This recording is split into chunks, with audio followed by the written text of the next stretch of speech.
राधे राधे, हरे कृष्णा। कैसे हो आप सभी लोग? आशा करती हूँ आप सभी परम मंगल में होगे, स्वस्थ होगे, अच्छे होगे।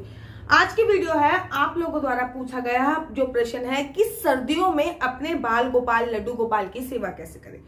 सर्दियों में बाके बिहारी जी की जैसी सेवा होती है वैसे ही हमें अपने बाल गोपाल लड्डू गोपाल की सेवा करनी चाहिए। बाल गोपाल लड्डू गोपाल जो है वो बाल स्वरूप है। जैसे हमारे कन्हैया जी बाके बिहारी जी जो है वो बाल स्वरूप है, वैसे ही हमारे लड्डू गोपाल जो है वो बाल स्वरूप है। तो सर्दियों में उनकी सेवा के लिए आपको विशेषकर कुछ बातों का ध्यान देना है।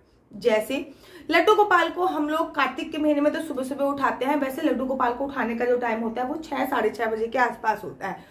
क्योंकि लड्डू गोपाल बहुत छोटे हैं, उनकी मंगला आरती नहीं होती है, अर्थात सुबह सुबह ब्रह्म मुहूर्त में जो आरती होती है वो मंगला आरती लड्डू गोपाल की नहीं होती है।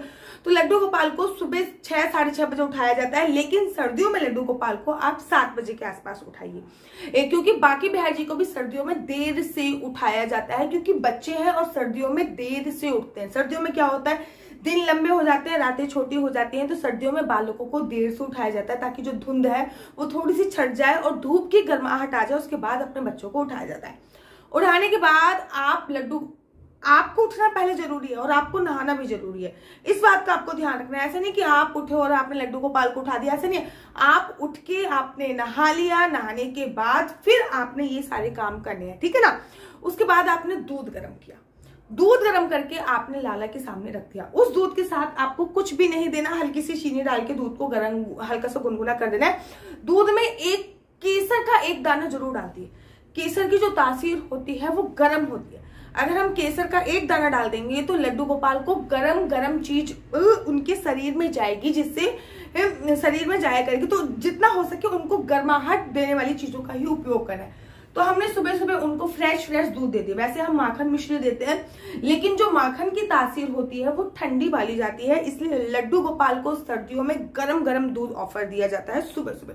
उसके बाद थोड़ी बहुत देर बाद हमने लड्डू गोपाल को नहाने के लिए पानी गर्म करा। जब हमने लड्डू गोपाल को नहाने के लिए पानी गर्म करा, अगर आपको उनकी मालिश घी से करते हो तो घी को भी गर्म कर लीजिए। उसके बाद लड्डू गोपाल की आप हल्के हाथों से मालिश कीजिए।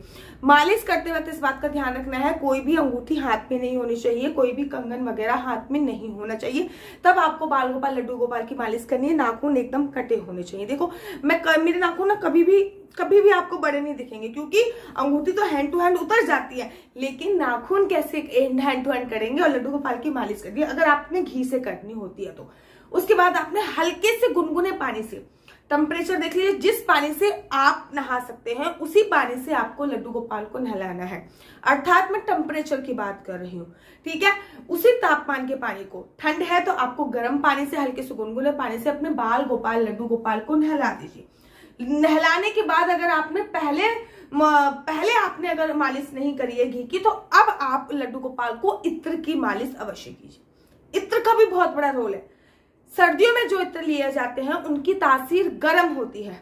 जैसे कि ये मैं कल इस्कॉन टेम्पल से इत्र लेके आई थी, जैसे मुश्क का इत्र जो लेके आई हूँ, ये गर्मी के लिए लेके आई, ये सर्दी के लिए लेके आई हूँ मुश्क का इत्र। क्योंकि मुश्क क्या होता है, कस्तूरी होती है जो हिरण के पास ही होती है, क्योंकि जो हिरण के पास होती है ना इत्र वाली कस्तूरी, वो होती है। तो मुश्क का जो इत्र होता है वो गर्म होता है, आप इसका इत्र यूज कर सकते हैं, या फिर आप केसर का इत्र भी यूज कर सकते हैं, ठीक है। या फिर आप मोगरा भी यूज कर सकते हैं। मोगरा ना गर्म होता ना ठंडा होता, बीच की तासीर देता है, ठीक है ना। लेकिन आपको चंदन का इत्र जो कि ठंडा होता है वो यूज नहीं करना। बाके बिहारी जी को भी समय समय पे इत्र सेवा दी जाती है, रोज ही दी जाती है, लेकिन उनके इत्र बदल दिए जाते हैं। जैसे कि आप बाके बिहारी जी को जो इत्र सेवा दी जाती है उसमें चंदन का इत्र आपको गर्मी में यूज होता है, मेहंदी का इत्र गर्मी में यूज होता है, ठीक है ना। सर्दी में उनको आप केसर का इत्र यूज कर लेते हैं, मुस्क का इत्र जो है वो यूज कर सकते हैं, ठीक है ना।